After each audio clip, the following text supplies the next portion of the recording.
जम्मू कश्मीर में हालिया घटनाक्रमों के कारण एक बार पुनः महाराजा हरि सिंह चर्चा में आ चुके हैं। घटना की शुरुआत वहाँ से होती है जिसके पीछे मूलतः दो घटनाएं जिम्मेवार होती हैं, जिसमें कल जम्मू कश्मीर के कुछ प्रो इस्लामिक पार्टियों के द्वारा अपने वोट बैंक के संरक्षण और अभिवृद्धि के लिए एक रैली का आयोजन किया जाता है। एक हम कहें सभा का आयोजन किया जाता है और नाम उसे दिया जाता है शहीदी दिवस। आप कहेंगे सर कोई नया नहीं था, नया नहीं था, सही बात है। ये शहीदी दिवस विगत कई वर्षों से मनाया जाता रहा जम्मू कश्मीर में, किंतु वर्तमान के जो वहाँ के लेफ्टिनेंट गवर्नर महामहिम माननीय आपके मनोज सिन्हा जी हैं, उन्होंने एक फरमान जारी किया, लेटर जारी किया और उसमें उन्होंने कहा कि भैया ये जो मक्कारी का खेल आप खेलते चले आ रहे हैं, ये मक्कारी और भैया ये बहुत दिन तक और आगे नहीं चलेगी। ये सब फरेब, ये झूठ और मक्कारी, ये सब बंद कीजिए, ये सब कहानी नहीं चलने पाएगी। 2019 से पूर्व तक वहां पर 370 के में संशोधन के पूर्व शहीदी दिवस के नाम पर विगत कई वर्षों से उस दिन को सार्वजनिक अवकाश के तौर पर घोषित किया जाता था। लेफ्टिनेंट गवर्नर साहब ने कहा कि भैया ये सब कुछ नहीं चलने पाएगा और ना ही हम शहीदी दिवस मनाने की आपको अनुमति देंगे, क्योंकि ये सराफर तुम लोगों की मक्कारी है और मक्कारी बहुत हो चुकी, अब वो समय बीत चुका है।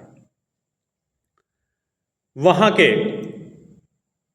कुछ लीडरों के द्वारा जबरिया, आप जानते हैं कि हमारे यहाँ ट्रेंड है चर्चा में बने रहने के लिए, सभा आयोजन का प्रयास किया जाता है और उसी उपक्रम में उनको एक दिन पूर्व ही अपने अपने घरों में नज़रबंद कर दिया जाता है। स्वयं वहाँ के मुख्यमंत्री उमर अब्दुल्ला को भी उन्हीं के घर में नज़रबंद कर दिया जाता है। यहीं से इस जिन्न का पुनः जागरण होता है और हमारे यहाँ चूंकि इस समय टीचरों में बड़ा लोकप्रिय हैं खान सर, उनसे कहीं सोशल मीडिया पर किसी ने कोई इंटरव्यू उनका ले लिया। बोलते बोलते वो हरि सिंह पर आ गए और उन्होंने कहा कि हरि सिंह नंबर 1 का धूर्त था, हरि सिंह नंबर 1 का मक्कार था, हरि सिंह नंबर 1 का लालची था, हरि सिंह नंबर 1 का दुष्ट था। उनके परिवार के बारे में भी कुछ उन्होंने अपने, जैसा कि उनका चर्चित शब्दावलियां उसका प्रयोग किया, अनर्गल। ठीक है, आप कहीं ना कहीं युवा वर्ग में, स्टूडेंट्स वर्ग में अच्छी खासी आपकी लोकप्रियता है, अच्छी बात है, किंतु जब आपकी लोकप्रियता आज करोड़ों में हो, लाखों में नहीं करोड़ों में उनके फॉलोअर हैं, अच्छी बात है, तब आपकी जिम्मेवारी भी अन्य टीचरों की अपेक्षा कहीं बढ़ जाती है कि आपके जो शब्द हों संतुलित हों और जो आपके शब्द हैं वह केवल आपके शब्द ना हो, अभी तो वह तथ्य से ऊपरे ना हो और विवेक संगत हो। शहीदी दिवस का ये जो नाटक है, ये 1931 में डोगरा रेजिमेंट के द्वारा तत्कालिक शासक के विरुद्ध किए जा रहे प्रदर्शन पर कि उसमें उपक्रम में जब प्रदर्शन हिंसक होने लगता है, अराजक होने लगता है, तो डोगरा रेजिमेंट के द्वारा गोलियां चलाई गई और उस गोली चलाने के पश्चात 11 से 12 लोग शहीद हुए थे। तो उनको शहीद मैं नहीं कह सकता हूँ, मतलब मरे वहाँ पे, और वहीं से उनको शहीद मानते हुए वहाँ की पॉलिटिकल पार्टियां शहीदी दिवस मनाना आरंभ कर दी। तो अगर यदि आप इसको शहीदी दिवस कहते हो तो फिर आज की तो तमाम सरकारें जो है कटघरे में खड़ी हो जाएंगी। चलिए वहां पे आपको बहुत ज्यादा नहीं जाना है। अब जाहिर सी बात है, आप कहेंगे सर आप महाराजा हरि सिंह का महिमा मंडन कर रहे हैं, अभी मैंने उनके बारे में कुछ कहा भी नहीं है। अभी मैं तथ्यों के साथ चीजों को रखने का केवल प्रयत्न करूंगा। ये आप निर्धारित कीजिए कि क्या सही था क्या गलत था, मैं जो यहाँ पे जज की भूमिका में नहीं हूं। रही बात, यह सत्य है कि 1943 में न मैं पैदा हुआ था, न मैं जम्मू कश्मीर में था, न खान थे, न जो है आप लोग थे, कोई नहीं था। फिर आप कहेंगे कि कैसे आप चीज़ों को रख रहे हैं। हम लोग ऐतिहासिक तथ्यों के आधार पर चीज़ों को रखते हैं। इतिहास में भी आप जाएंगे तो दामपंथ और वामपंथ दो धड़ों में बटा हुआ, दोनों ने इतिहास का अपने अपने हिसाब से यूज किया है। लेकिन हमको करना क्या है? हमको किसी पर आंख मूंद के नहीं विश्वास करना है। पढ़ना हमें दोनों तथ्यों को है, और पढ़ने के बाद हमें अपने विवेक, हमें अपने स्वयं की बुद्धि का प्रयोग करते हुए उसकी विवेचना करनी है, और तत्पश्चात ही हम कहीं ना कहीं चीज़ों को वास्तविकता से उनके साथ हम न्याय कर पाएंगे, उनको जस्टिफाई कर पाएंगे। हमें ठीक प्रकार इससे इतिहास और इतिहासकारों के साथ उसी प्रकार का बर्ताव करना है जैसे एक न्यायाधीश मुलजिमों के साथ रखता है। दो मुलजिम जाते हैं, एक आरोप लगाता है, एक आरोपित होता है। ऐसा नहीं है कि आरोपी आया और आरोपी के वकील ने कह दिया कि भैया जो आरोपित के वकील ने कह दिया आरोपित पर कि भैया देखिए ये फला फला व्यक्ति है और जो है इसने फला फला दुष्कृत्य किए हैं, इसलिए फला फला इसको सजा होनी जानी चाहिए, और उसके बाद जज साहब कहते हैं चलिए तथास्तु। ऐसा तो होता नहीं है। वहां पर एक पक्ष का वकील दूसरे को दोषी ठहराता है और दूसरे पक्ष का वकील उसके बेगुनाही के जो है तर्क रखता है।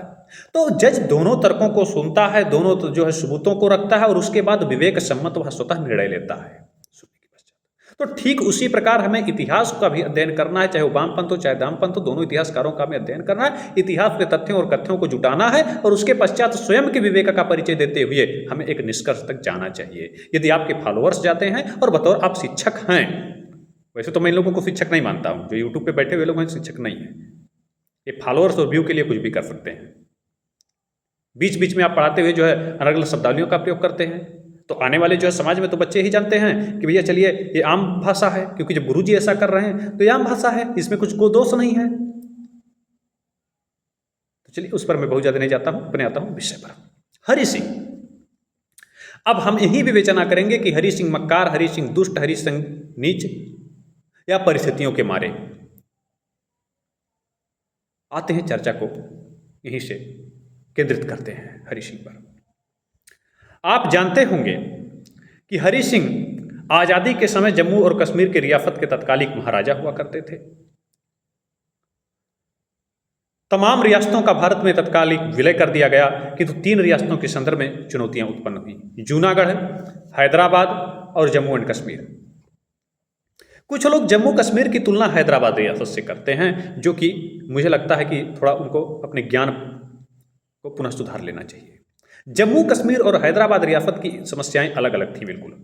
हैदराबाद में शासक मुस्लिम था, लेकिन वहां की जो जनसंख्या थी वो हिंदू बाहुल्य थी, जबकि कश्मीर की स्थिति बिल्कुल इसके विपरीत थी। वहां शासक हिंदू थे, लेकिन वहां की जो जनसंख्या थी वो मुस्लिम बाहुल्य थी। अब महाराजा के सामने सबसे बड़ी चुनौती थी कि यदि वह जम्मू एंड कश्मीर का विलय भारत में कर दे रहे हैं, तो क्या जो तात्कालिक चुनौतियां उत्पन्न होंगी उन चुनौतियों से वो पार पा पाएंगे? क्या तात्कालिक उत्पन्न चुनौतियों में भारत सरकार उनकी उस अनुरूप मदद करेगी जिसकी उन्हें आवश्यकता होगी? आप कहेंगे सर विलय पर दस्तखत उनको करना था, क्यों घुमा रहे हैं? उसमें लोग क्या करते? भैया देखिए, उनकी कहीं ना कहीं अंदेशा नाजायज नहीं था। इससे पूर्व भी, आजादी से पूर्व समय से ही वहां पर कुछ मुस्लिम कबालियों के द्वारा, आताताइयों के द्वारा, कट्टरपंथियों के द्वारा महाराज के शासन के विरुद्ध तमाम षड्यंत्रकारियों तक शक्तियों से प्रेरित होकर के उनके विरुद्ध बराबर षड्यंत्र लोग करते रहे थे, बराबर विद्रोह का बिगुल करते फूकते रहे थे। तो उन्हें इस चीज का भय था कि भैया इस समय महाराज की स्थिति बिल्कुल एक अनजान पथिक की भांति थी। जैसे एक चौराहे पर किसी अनजान व्यक्ति को खड़ा कर दिया जाए और उसको कह दिया जाए कि उसको ये ना सूझे कि हमें इस रास्ते पर जाना, इस रास्ते पर जाना, इस रास्ते पर जाना है। ठीक वही स्थिति उस समय महाराज की थी, जो लोग उसको मक्कार और सारी चीजें कह रहे हैं। जहां तक मैंने पढ़ा, जहां तक मैंने अपने विवेक से इसको जस्टिफाई करने का प्रयत्न किया है, बाकी आप लोग अपने हिसाब से सोच सकते हैं कि आखिर हम किस पथ पर जाएं। यदि हम भारत के साथ विलय पत्र पर हस्ताक्षर कर दें तो यहां पर विद्रोह हो सकता है आम पब्लिक के द्वारा, मेरा परिवार, मेरा जो है राज्य, मेरी प्रजा असुरक्षित हो जाएगी, हिंसा और रक्तपात को बढ़ावा मिलेगा। और यदि विलय पत्र पर हस्ताक्षर नहीं करते हैं तो भारत सरकार का तो भाई दबाव था ही, उधर पाकिस्तान इधर भारत, बीच में सैंडविच बन चुके थे पूरी तरीके से। तो कहीं ना कहीं आप राजा हरि सिंह को तब जस्टिफाई कर पाएंगे जब आप अपने आप को राजा हरि सिंह के जगह पर रखकर देखिए। अब वहां पर वो चाहते थे कि विलय पत्र पर हस्ताक्षर करने से पूर्व हमें भारत सरकार से कोई ठोस आश्वासन मिल जाए अपनी सुरक्षा का, अपनी सिक्योरिटी का, या जो भी जम्मू कश्मीर में तात्कालिक जनमानस की प्रतिक्रिया होगी इस विलय के विरुद्ध, उससे कैसे पार पाना है, इस संदर्भ में वो कोई एक ठोस प्रतिक्रिया चाहते थे। जबकि नेहरू साहब अपनी आदर्शवादिता का चोंगा ओढ़े अपने ही में लीन थे।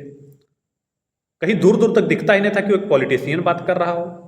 इन्होंने कहा कि विलय पत्र पर हस्ताक्षर की आप बात कर रहे हैं और उसके बाद शर्तें लाद रहे हैं, पहले हस्ताक्षर कीजिए, बाद में हम शर्तें उड़ते देखेंगे। उन्होंने कहा नो, पहले शर्त। यही पर दोनों लोगों में समस्याएं उलझी।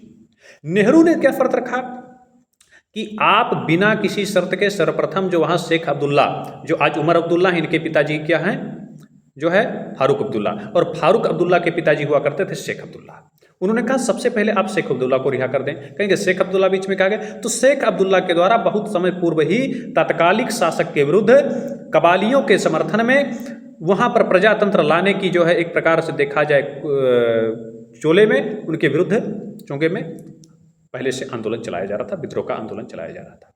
उनको जेल कर दिया गया, कारागार में डाल दिया गया, और नेहरू जी ने शर्त रखा कि जब तक आप फारूक अब्दुल्ला को, पहले सर्वप्रथम शर्त है कि कारागार से मुक्त कीजिए। एक शर्त थी, और दूसरा था कि विलय पत्र पर हस्ताक्षर कीजिए, उसके बाद हम आपकी कोई बात सुनेंगे। महाराजा चाहते थे कि नहीं भैया, पहले आप हमारी समस्याओं का समाधान कर दीजिए। बातचीत का दौर शुरू हुआ। फारूक अब्दुल्ला को रिहा कर दिया गया, शेख अब्दुल्ला को रिहा कर दिया गया, जो कि कहीं ना कहीं महाराजा के तात्कालिक विरोधी हुआ करते थे। फिर भी उन्होंने रिहा किया। 29 सितंबर को उनको रिहा किया जाता है, और 29 सितंबर 1947 को रिहाई के पश्चात अभी बात आगे बढ़ती कि पाकिस्तान के द्वारा हमला कर दिया जाता है कबायली वेश में। लोग कबायली कहते हैं, लेकिन पाकिस्तान सैनिक थे, इसमें कुछ छिपाने वाली चीज नहीं है। अब महाराजा के पास सामने और भी चुनौती थी। वो भारत सरकार के सम्मुख फिर प्रस्ताव लेकर के आते हैं, भैया मेरी मदद कीजिए। फैन मदद पहुंचाने में देरी की जाती है, केवल खरीद और फरोख्त के विषय में। अच्छा, आप कहेंगे खरीद फरोख्त इतना कर क्यों रहे थे? आप बताइए कि आप एक बच्चे को जन्म देते हैं, और जन्म देते ही उससे तमाम अपेक्षाएं पाल लेते हैं। एक पैसा उस पर 1 टका खर्च करते हैं, एक दर्जा पढ़ाते हैं, उससे अपेक्षा कर लेते हैं डॉक्टर बनेगा, इंजीनियर बनेगा, फला बनेगा, मेरी ये करेगा, मेरी वो करेगा। जिसका मुश्किल से 35 से 40 साल तक जो है आपके साथ संसर्ग रहेगा, उससे आप इतनी अपेक्षाएं कर सकते हैं। और जिसका पुश्तैनी राजपाट हो, कैसे उम्मीद कर सकते हैं कि वो खरीद फरोख्त ना करे, वो पहले से सुनिश्चित ना हो ले अपने भविष्य के बारे में, अपने राज्य के भविष्य के बारे में, अपनी प्रजा के भविष्य के बारे में। और दूसरी चीज, आज के नेता जो बैठ के ये बयान दे रहे हैं, 3 टके के लिए जो अपनी नियति बेच रहे हैं, मंत्री पद के लिए जो कहीं ना कहीं किसी भी हद तक गिर सकते हैं, वो आज जो है कह रहे हैं कि वो धोखेबाज थे, वो षड्यंत्रकारी थे, वो फला थे, वो धक्का थे। हमें किसी भी अपने शख्सियत पर कोई भी आरोप लगाने से पहले खुद को उस जगह पर रखे तौल लेना चाहिए, उसके बाद हम मूल्यांकन करें। महाराजा हरि सिंह की तो वो स्थिति हो चुकी थी कि 26 अप्रैल 1961 को टूटे हुए, निराश व हताश के रूप में उन्होंने इस जीवन का अंत कर दिया। विलय पत्र पर हस्ताक्षर करने के पश्चात चूंकि आक्रमण हुआ, भारत ने मदद करने के पश्चात उन्होंने विलय पत्र पर हस्ताक्षर किया, और विलय पत्र पर हस्ताक्षर करने के पश्चात ही 1948 में 26 अप्रैल लगभग 1948 का समय था, और उनको जम्मू कश्मीर से निर्वासित कर दिया जाता है। साथ ही साथ माउंटबेटन के द्वारा, जो ज्ञातव्य होगा यहां रख देना, एक पत्र उनके नाम लिखा जाता है। आप कहेंगे माउंटबेटन क्यों पत्र लिख रहे हैं? वो भारत के जो है राष्ट्राध्यक्ष, भारत के जो प्रतिनिधि के रूप में, देश के प्रतिनिधि के रूप में अपने आप को प्रस्तुत कर रहे हैं। आप समझ सकते हैं हमारा देश कितना आजाद था उस समय। माउंटबेटन साहब जो है पत्राचार कर रहे हैं, और पत्राचार में जो है शर्त क्या रखते हैं महाराजा के सम्मुख, कि यह मदद अस्थायी है। जो मदद हम आपको भेज रहे हैं, यह मदद अस्थायी मत मान लीजिएगा, यह अस्थायी मदद है। युद्ध विराम के बाद जनमत संग्रह होगा, जिसकी मध्यस्थता यूएन करेगा, यूनाइटेड नेशन ऑर्गेनाइजेशन, और उसके बाद जनमत संग्रह के पश्चात जो भी जनमत का भावी फैसला होगा, उसी अनुरूप भविष्य का निर्णय लिया जाएगा। राजा और शंकित हो चुके थे। अब राजा को यह जो है समझ में नहीं आ रहा था कि भैया ये मेरे साथ हो क्या रहा है। राजा को यह भय था कि भैया जनमत यहाँ का अधिकतर मुस्लिम बाहुल्य है, मेरे खिलाफ पहले से ही जो है बैली में प्रोटेस्ट होते रहे हैं इन लोगों के द्वारा, और कल को अगर ये पाकिस्तान में विलय के लिए जनमत दे दें तो फिर मेरा क्या होगा। मैं कहाँ का रह जाऊंगा, मैं तो धोबी का कुत्ता हो जाऊंगा, ना मेरे भारत में मेरे लिए जगह रहेगा और पाकिस्तान में मैं रह नहीं पाऊंगा, क्योंकि उसी स्थितियां वहां पर मेरे लिए नहीं होंगी। तत्पश्चात 5 मार्च 1948 को नेहरू की इच्छा पर महाराजा द्वारा अपने वैध शासन का परित्याग कर दिया जाता है, विलय पत्र पर हस्ताक्षर कर दिया जाता है। फारूक अब्दुल्ला को 29 सितंबर को ही छोड़ दिया गया था। फारूक अब्दुल्ला को अब यहाँ पर न केवल रिहाई की जाती है, अपितु उनको अंतरिम प्रधानमंत्री के रूप में महाराजा के द्वारा स्वीकृति दे दी जाती है और स्वयं उनका वनवास वहां से कर दिया जाता है। इसको धोखेबाजी न कहे तो क्या कहें। निर्वासन के पश्चात न केवल उनका निर्वासन किया जाता है, फिर उनके परिवार को भी पूरी तरीके से बिखेर दिया जाता है। उनके पुत्र जो कर्ण सिंह आज भी जो जम्मू कश्मीर के राजनीति में सक्रिय हैं, बीजेपी से पॉलिटिकल पार्टी के उसमें छत्र तले, उनका निर्वासन करके उनको जम्मू में ढकेल दिया जाता है। इनकी जो पत्नी थी उनको हिमाचल में ढकेल दिया जाता है और स्वयं महाराजा हरि सिंह को मुंबई में फेंक दिया जाता है, उठा के निर्वासन दे दिया जाता है।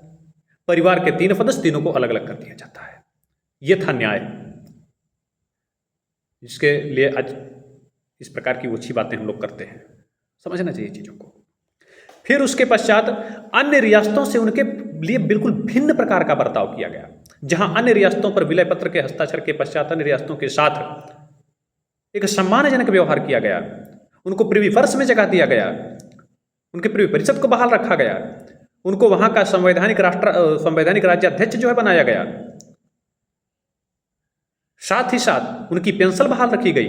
वहीं महाराजा हरि सिंह को मामूली खर्चे पर केवल निर्वासित जीवन दे दिया गया कि जम्मू कश्मीर का जो राजा था, आज उसके लिए जम्मू कश्मीर में एक गज जमीन नहीं बची कि जम्मू कश्मीर में रह सके। फारूक अब्दुल्ला के प्रति नेहरू का प्रेम बहुत ज्यादा दिनों तक चला नहीं, शेख अब्दुल्ला के प्रति। 1953 आते आते अभी 4-5 साल नहीं बीते थे कि शेख अब्दुल्ला ने अपना रंग दिखाना शुरू कर दिया, जिसको उन्होंने अंतरिम प्रधानमंत्री बनवाया था महाराजा हरि सिंह से शासन छीन करके। उसने अपना रंग दिखाना शुरू कर दिया। अब उसके पास इतना समय आ चुका था कि वह जम्मू कश्मीर की जनता में अपनी लोकप्रियता को और ज़्यादा हासिल कर ले, वहाँ के लोगों को और ज़्यादा भारत के प्रति भड़का दे, और यही हुआ।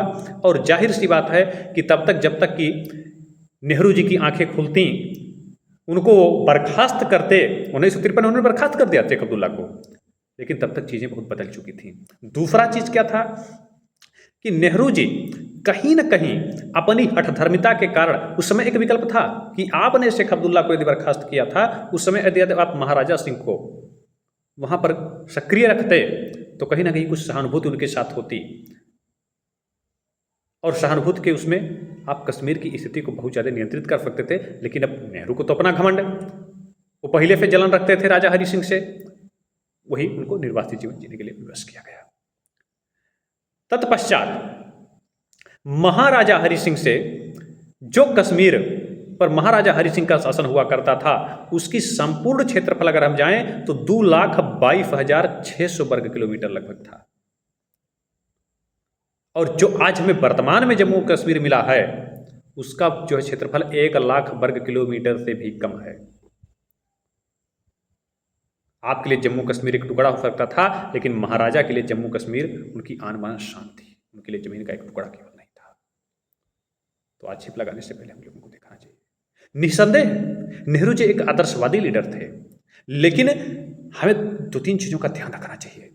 जीवन में, निजी जीवन में आदर्शवादिता उतनी ही अच्छी है, किंतु उसको यदि राजनीतिक जीवन में आप उतारें तो उतनी ही बुरी है। जब कांग्रेस प्रीवी परिषद की बैठक होती है, उसमें से एक भी वोट आपके पक्ष में नहीं होता है, तो कहां आपकी नैतिकता चली जाती है? जब आप प्रधानमंत्री पद को हठधर्मिता के कारण केवल जीना की तरह स्वीकार कर लेते हैं। आपको नैतिक तौर पर प्रधानमंत्री नहीं बनना चाहिए था यदि आपके अंदर इतनी ज्यादा आदर्शवादिता थी। समस्या यह है कि हमारे केवल नेहरू जी की नहीं है, यह हमारे संपूर्ण भारतवर्ष की समस्या है कि दूसरे के जो है लिए हम आदर्शवादिता का चोगा पहन लेते हैं। अपने निजी जीवन में हमारे लिए आदर्शवादिता का कोई महत्व नहीं होता। मैं कहता हूं मैं निजी जीवन में आदर्शवादी हूं, लेकिन जहां राष्ट्र और समाज के हित की बात होगी वहां मेरे लिए कोई सिद्धांत नहीं रहेंगे, और यही होना चाहिए। तत्पश्चात 26 अप्रैल 1961 को एक टूटे हुए निराश हताश व्यक्ति के रूप में महाराजा मुंबई में अपने जीवन का परित्याग कर देते हैं और परित्याग करने से पूर्व जब उनको कोई अंतिम इच्छा पूछी जाती है तो रूधे हुए गले से कहते हैं यदि अंतिम इच्छा ही हमारा जानना चाहते हो तो मैं चाहता हूं कि मेरा जो अस्थि है वह मेरे मातृभूमि तवी नदी में विसर्जित कर दिया जाएगा।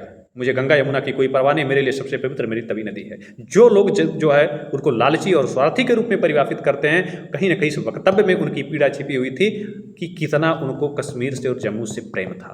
मरने के पश्चात कहते मेरी यही अंतिम इच्छा है कि वहाँ पर जाए। हुआ भी, धन्यवाद सरकार का कि उन्होंने उनकी इच्छा का ख्याल रखा। तवी नदी में उनकी अस्थियों को प्रवाहित कर दिया गया और जम्मू कश्मीर के अलग अलग अन्य स्थानों पर भी उनकी अस्थियों को प्रवाहित किया गया, रखा गया और इसी के पश्चात महाराजा हरि सिंह का अंत हुआ। अब आप निर्णय लीजिए कि हरि सिंह लालची थे, धोखेबाज थे या धोखा हमारी सरकार ने उनके साथ किया। धन्यवाद।